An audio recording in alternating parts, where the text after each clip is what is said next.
Oh, j'ai une question. J'ai une question. J'ai une question. Vous en pensez quoi de la séance d'aujourd'hui? Ça va, c'était assez cool. Ouais. On s'est bien amusé. Ouais. C'était pas ennuyant. Ouais. Et voilà. Bon, vous avez rien à dire? Non, rien. D'accord. Et vous, madame, vous en pensez quoi? Quoi donc? De notre séance d'aujourd'hui? Un peu plus de dynamisme, ça aurait été mieux. Ok. C'est parti!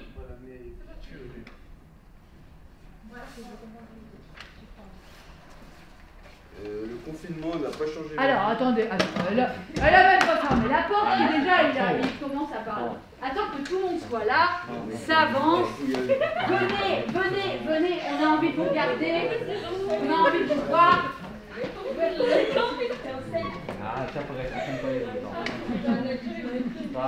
Allez, profitons-en, ils vont le faire. C'est parti! C'est parti! Allez! Confinement, elle a rien changé dans le... Non, attends, regarde, elle n'a pas fermé la porte. On a le temps. Elle rentre, tout le monde rentre. Il faut que je vois tout le monde. Là, je ne vois pas, celui-là, je ne la vois pas. Elle est cachée. Non, on finit. Alors là... L'idée était de les sortir du rôle d'élève assis derrière un bureau en train d'écouter un prof ou d'écouter un recteur, puisque là on était presque dans un cours magistral. Et l'idée justement avec les comédiens, c'était de les faire se lever et les faire prendre la parole entre eux, ensemble, ou avec les comédiens, ou avec nous. Et là, à ce moment-là, les jeunes devenaient acteurs.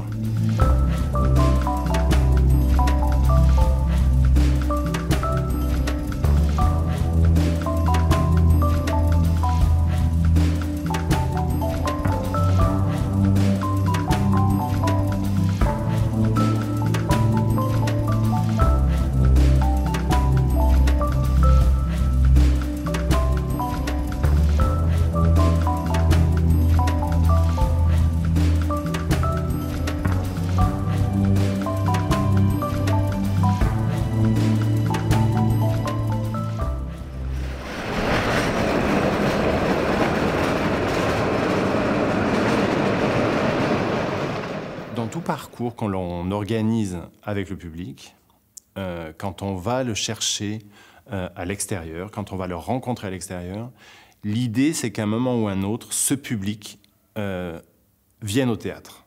Alors cette année a été un peu particulière parce qu'on n'avait pas de spectacle dans nos murs, donc l'idée était de trouver le moyen quand même de vivre cette expérience de spectateur, et pour le coup on n'a pas pu le faire au Célestin.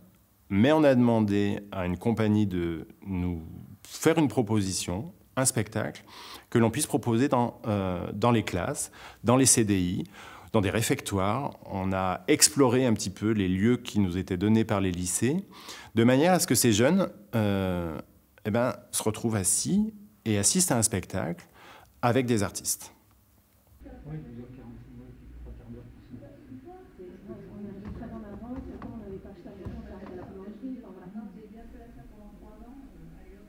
Et après, donc, ma bête noire.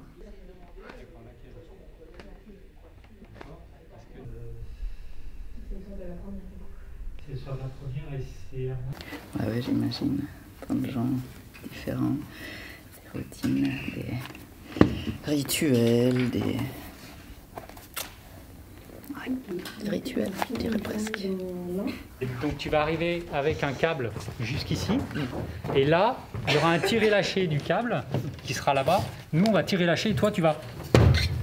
Faut un peu répéter quand même.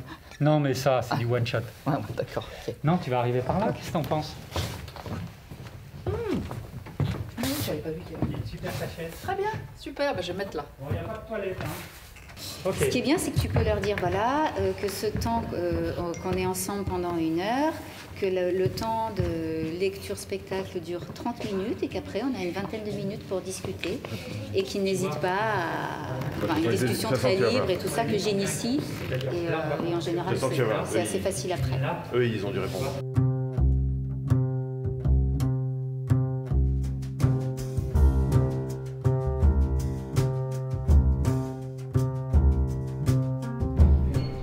On attend les élèves et ça va être super.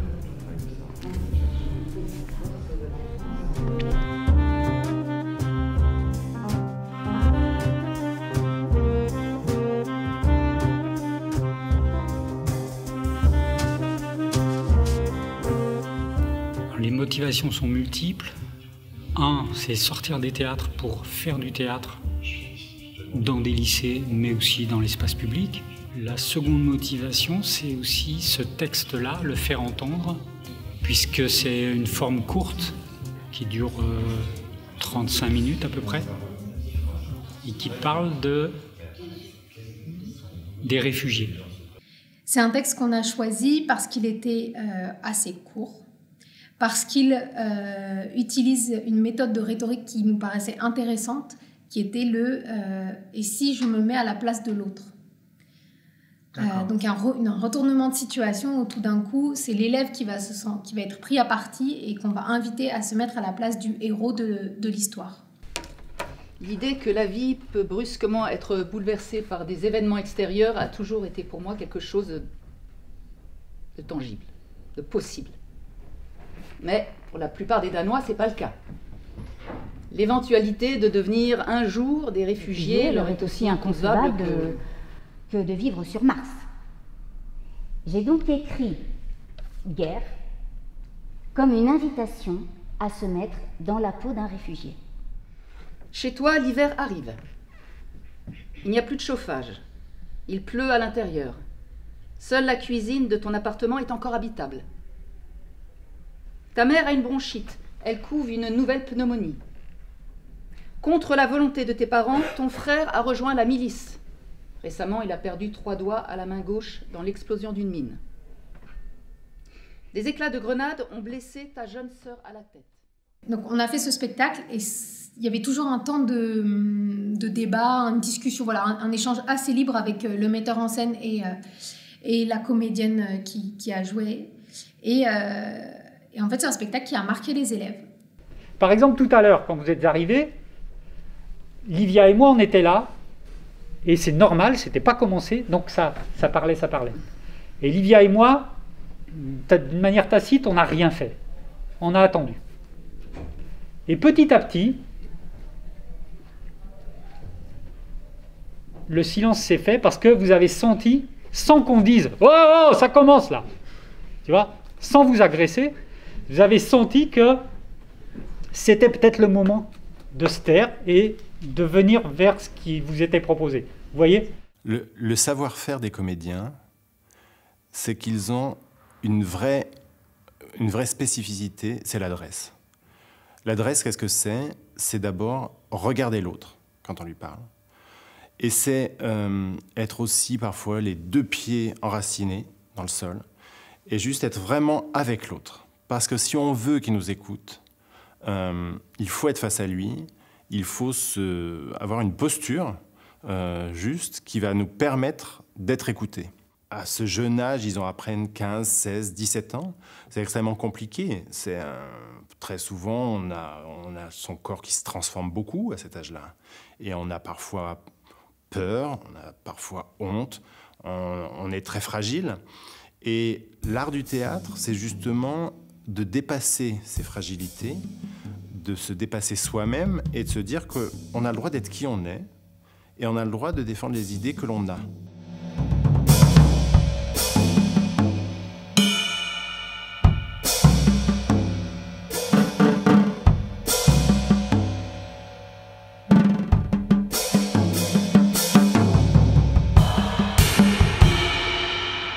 Si vous êtes comme ça, et Adil, si t'es comme ça, machin, et tu te présentes devant ta future belle-mère, à mon avis, ça va pas le faire.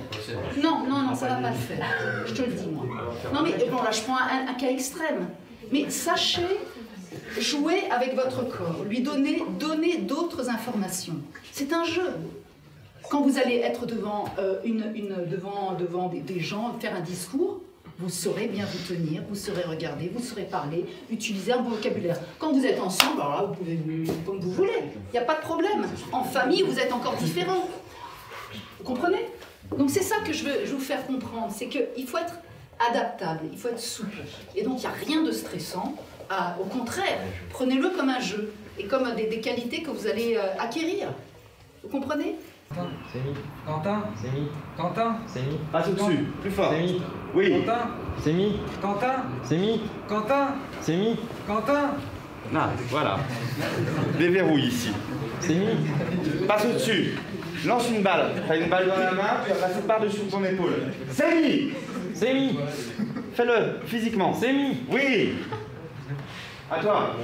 Quentin, c'est mis. Quentin, c'est mis. Voyelle. 3, impro. Bonjour. Ça va?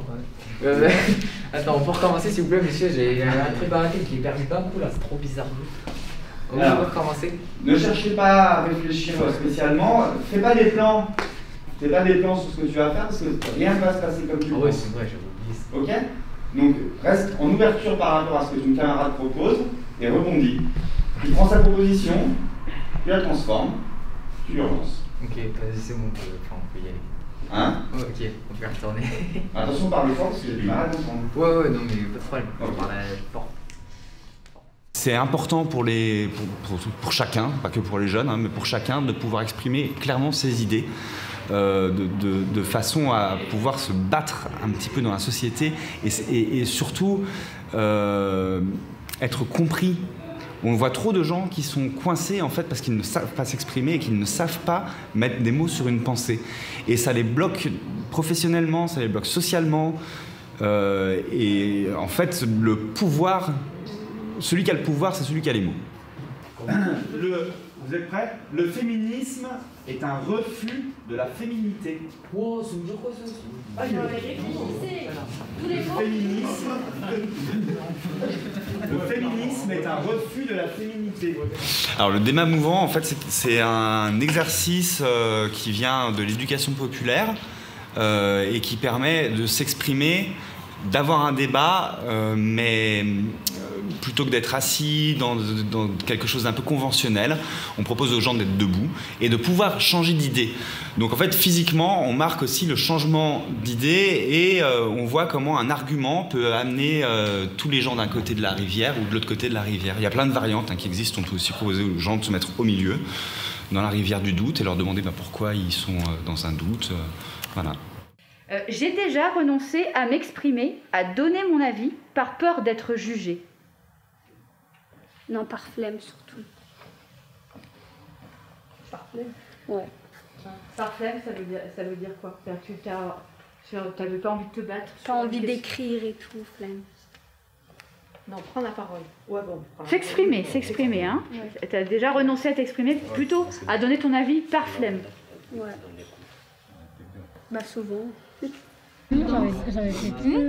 Non, moi j'arrivais pas. Ah, c'est parce que j'en sais pas, ça fait pas tout le temps, mais genre j'en fais une fois par mois, ça les a tous. Vous avez déjà une idée de qu'est-ce qui va faire le porte-parole ou pas? Oui, c'est moi. C'est vrai? Ou c'est, je sais pas, vous voulez parler? C'est quoi ça le porte-parole? Celle qui va parler. Ah non, je parle pas. Toi, tu veux le faire? Je peux parler? Ouais. Ok, je veux parler. Toi, t'as envie de le faire? Qui d'autre dans la classe? Chez moi. Ouais, toi aussi, non? Quel porte-parole?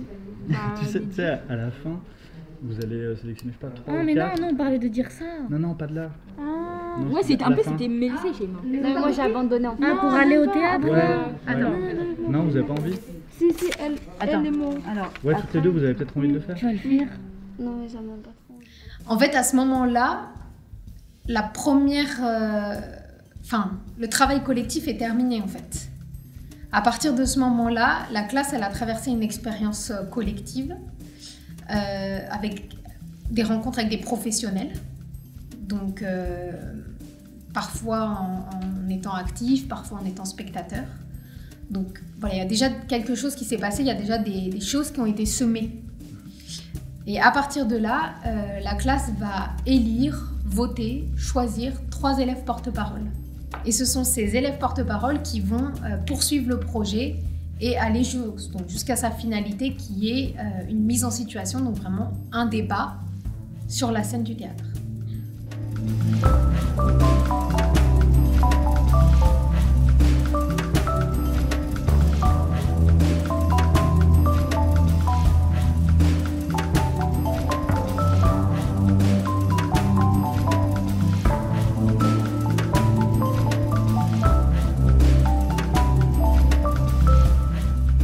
3 espaces pour les 3 groupes. Puis nous, on fait le tour et puis on vous aide à avancer. Ça marche? Question? En fait, c'est pas à moi de vous dire prenez vos notes. Vous vous rendez bien compte que c'est pas à moi de le faire. Et je vais pas écrire le texte pour vous et je vais pas jouer à votre place. Vous êtes en train de chercher vos arguments dans votre tête, hein, mais n'oubliez pas de vous adresser aussi. Adressez-vous déjà à nous tous là. Donc les places sur lesquelles vous êtes, ce seront vos places pour tout à l'heure. Ok, vous serez installés dans la salle. Sur la grande table, il y aura le jury et les spectateurs seront dans le fond de salle.